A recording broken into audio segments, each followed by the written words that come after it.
Hello everyone, welcome to study at ease. आज हमारा chapter number 5 है क्लास 7th एनसीईआरटी का, named as women change the world. ठीक है, आप इसके नाम से ही थोड़ा रिलेट कर पाएंगे कि जो वुमेन है उसका क्या रोल है एक्चुअली, क्या कैसे वुमेन वर्ल्ड को चेंज करती है।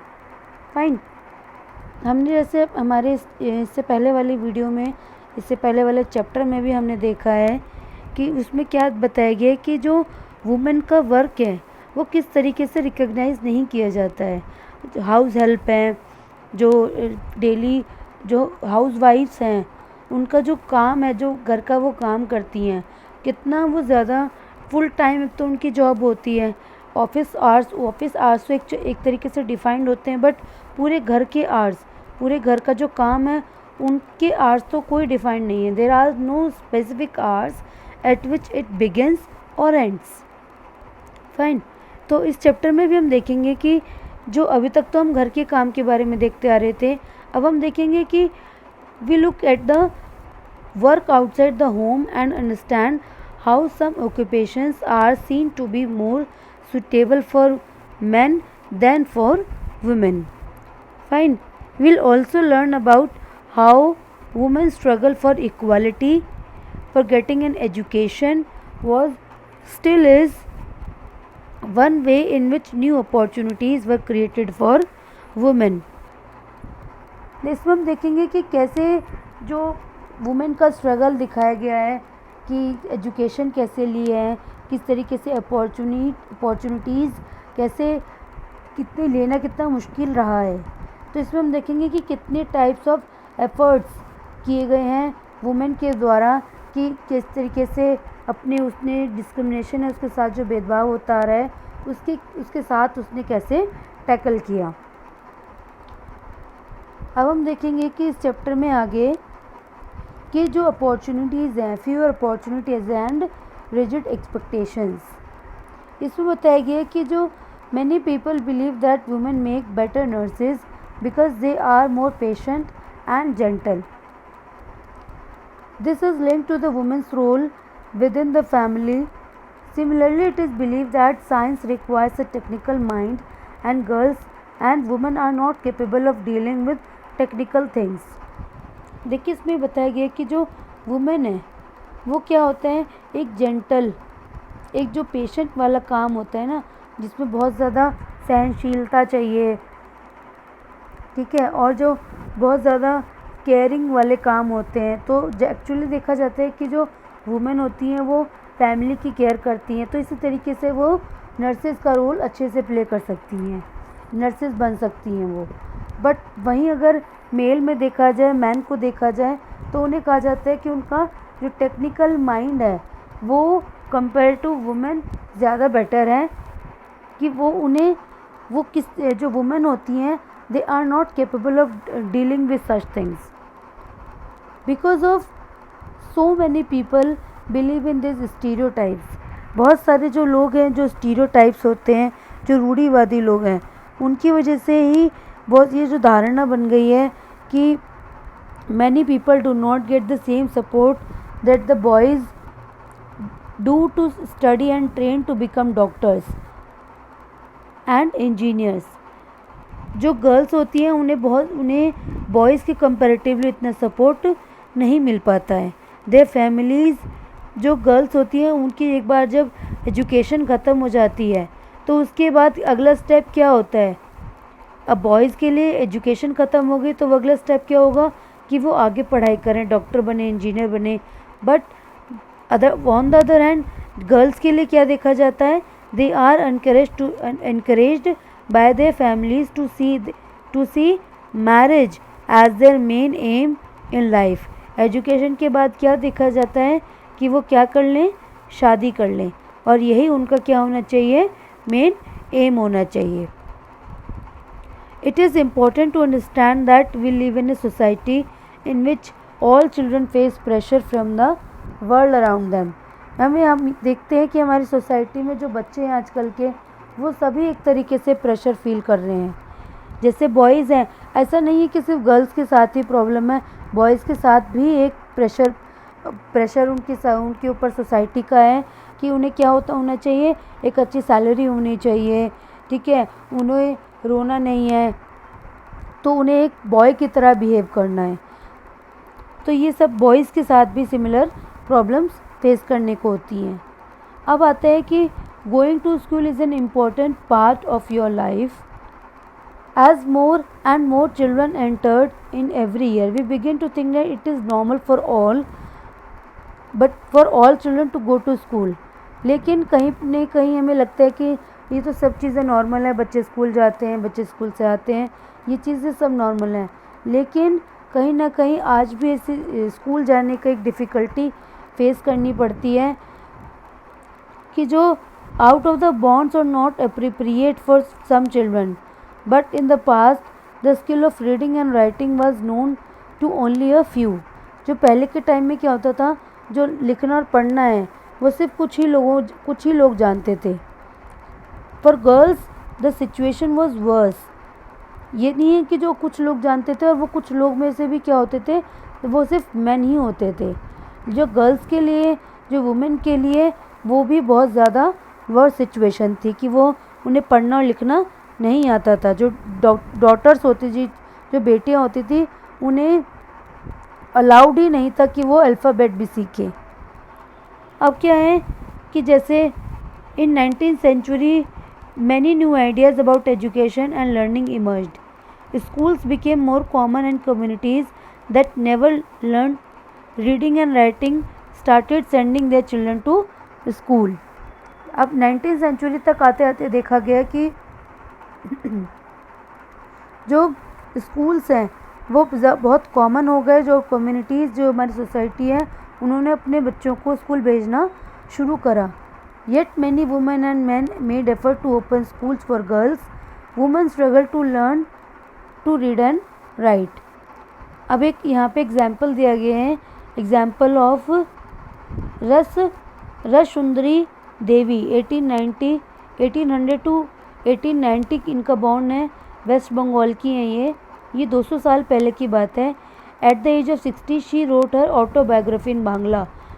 इन्होंने अपनी जो ऑटोबायोग्राफी है वो बांग्ला में लिखी थी, नेम्ड एज अमर जीवन, और ये पहली बायोग्राफी थी। ये हमारी फर्स्ट नॉन बायोग्राफी थी, autobiography written by an Indian women. ये जो थी ये एक हाउसवाइफ थी actually. At that time it was believe that women learn to read and write she would bring bad luck to her husband and become a window.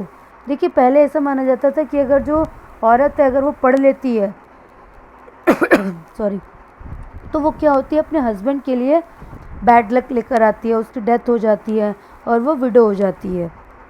तो ये सब पहले की एक तरीके की ये सब धारणाएं थी। फिर इसमें बताया गया कि जो आज के स्कूल है और आज की एजुकेशन कैसी है। School and education today both boys and girls attend school in large number. आज की तारीख में तो हम देखते हैं कि बहुत सारे लड़के और लड़कियां दोनों ही स्कूल जाते हैं। इंडिया, और ये सब कैसे हमें पता चला है कि India has a census every 10 year. हर 10 साल में इंडिया पे क्या होता है, सेंसस होता है, जिसमें हमें पूरी कंट्री की पॉपुलेशन के बारे में पता चलता है, उनकी एज के बारे में, स्कूलिंग के बारे में, वो क्या काम करते हैं, इन सब चीज़ों के बारे में हमें पता चलता है। और तब हमें देखा गया कि एक 1961 का जो सेंसस था, ठीक है, 1961 का जो सेंसस था उसमें देखा गया कि जो 40% of all boys and man were literate, और जो 15% of the all girls and women compare किया गया कि जो 40% जो बॉयज़ हैं वो लिटरेट हैं, ठीक है, और 15% जो गर्ल्स हैं वो लिटरेट हैं। तो यहाँ पे देखिए कितना ज़्यादा डिफरेंस हमें देखने को मिला। इसी तरीके से 2011 का अगर हम सेंसस उठाकर देखें तो 82% जो हैं, जो बॉयज़ हैं वो लिटरेट हैं, और जो 65 गर्ल्स हैं वो लिटरेट हैं। तो आज की तारीख में भी 2011 के सेंसस से भी हम देखें तो यहाँ पे भी हम मेजर डिफरेंस देखने को मिलता है हमें। और हमें एक और चीज़ इंटरेस्टिंग देखने को मिलती है कि जो कैटेगरीज़ के जो लड़कियां होती हैं, for example schedule caste, schedule tribes, हमें देखने को मिलता है कि यहाँ पे एक बहुत ज़्यादा हायर रेट हमें देखने को मिलता है जिसमें लड़कियां स्कूल नहीं जाती हैं। जो आदिवासी होते हैं, जो दलित होते हैं, तो वहाँ पे भी हम देखा गया है कि जो मुस्लिम गर्ल्स होती हैं, Muslim girls are less likely than SC and ST girls to complete primary school, while a Muslim girl is likely to stay in school for around 3 years. Girls from the other communities spend around 4 years in school. ये देखा गया है कि जो मुस्लिम girls हैं वो 3 साल एक स्कूल में स्पेंड करती हैं, कंपेयर अगर बाकी कम्युनिटी में देखा जाए तो वो 4 साल स्पेंड करती हैं। तो हमें एक बहुत बड़ा यहाँ पे एक चंक देखने को मिलता है जहाँ पे हमें एक ये डिफरेंस देखने को मिलता है गर्ल्स और बॉयज़ में। तो यही इन सब को देखते हुए ही हमें देखते आ रहे हैं कि जो गवर्नमेंट है वो अपनी इनिशिएटिव लेती है, जैसे कि एक इनिशिएटिव देखा होगा आपने और सुना भी होगा, बेटी बचाओ बेटी पढ़ाओ। तो इसमें क्या है कि एक इनिशिएटिव, एक कैंपेन लिया गया था, ये 2014 में 2014 में ये कैंपेन आया था, जिसमें ये कहा गया था कि हमें बेटियों को बचाना भी है और बेटियों को पढ़ाना भी है। अब हम ये देखेंगे कि जो वुमेन के मूवमेंट्स रहे हैं वो कितने रहे हैं और कैसे रहे हैं, कि जो वुमेन ने स्ट्रगल किया है अपनी स्टडी को लेकर, स्कूल जाने को लेकर। तो बहुत सारे लीगल रिफॉर्म्स भी हमें देखने को मिलेंगे, वायलेंस हुआ बहुत सारे, और हेल्थ को लेकर, where the situation of the women and girls has improved. See, ऐसा नहीं है कि ऑल ऑफ सडन चेंजेस आ जाते हैं, ये चेंजेस ग्रेजुअली आते हैं और उन चेंजेस को लाने के लिए बहुत सारे एफ़र्ट्स लगते हैं। वो एफ़र्ट्स क्या हो सकते हैं? कैंपेनिंग हो सकती हैं, जो हमारे जो वुमेन ने उन्होंने की थी पहले टाइम पे। These changes have not happen automatically, ऐसा नहीं है कि ऑटोमेटिकली ये चेंजेस हो जाते हैं। जो women individually and collectively have struggled to bring about these changes, these struggle is known as women's movement. इस स्ट्रगल को क्या कहा जाता है? Women's movement. तो अभी हम देखेंगे कि बहुत सारी स्ट्रैटेजी यूज़ की गई अवेयरनेस फैलाने के लिए, और ये जो भेदभाव है उससे लड़ने के लिए और अपने जस्टिस को लेने के लिए। तो यह पहला देखेंगे कि हम जो पहले क्या किया गया, कैंपेन किया गया to fight discrimination and violence against women are an important part of women's movement. Campaigns have also led to new laws have been passed. A law was made in 2006 to give women who face physical and mental violence within their homes, also called domestic violence.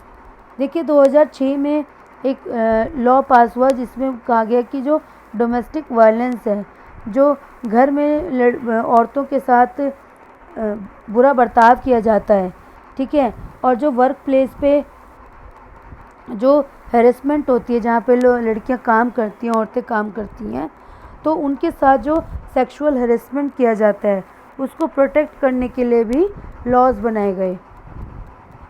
फिर आता है rising awareness.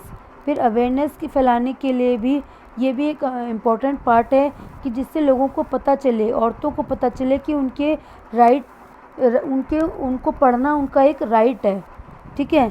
To raise public awareness on women's right issue, their message has been spread through street plays, songs and public meetings। जैसे बहुत सारे street play किए जाते हैं कि औरतों के साथ कितना बुरा बर्ताव हो रहा है, ठीक है। तो इन सब को देखते हुए भी औरतों में अवेयरनेस आई, पब्लिक में अवेयरनेस राइज हुई कि कैसे हम वुमेन को प्रोटेक्ट कर सकते हैं। The women's movement. फिर आए नेक्स्ट प्रोटेस्टिंग, कि कैसे प्रोटेस्ट किए जाते हैं, नारे लगाए जाते हैं to raise their voice when violence against women takes place. For example, when a law और policy act against their interest, public rallies and demonstrations are a powerful way of drawing attention to injustices. हमें देखते हैं कि जैसे जैसे अगर कोई ऐसा लॉ पास हो जाता है जो वुमेन के राइट के अगेंस्ट है, अगर वुमेन के साथ उससे भेदभाव हो रहा है, तो क्या होते हैं एक पब्लिक रैली निकाली जाती है, ठीक है, जैसे आपने देखा होगा कि धरने पे बैठ जाती हैं औरतें, तो ये सब भी क्या है, ये एक तरीके से मूवमेंट का ही पार्ट है।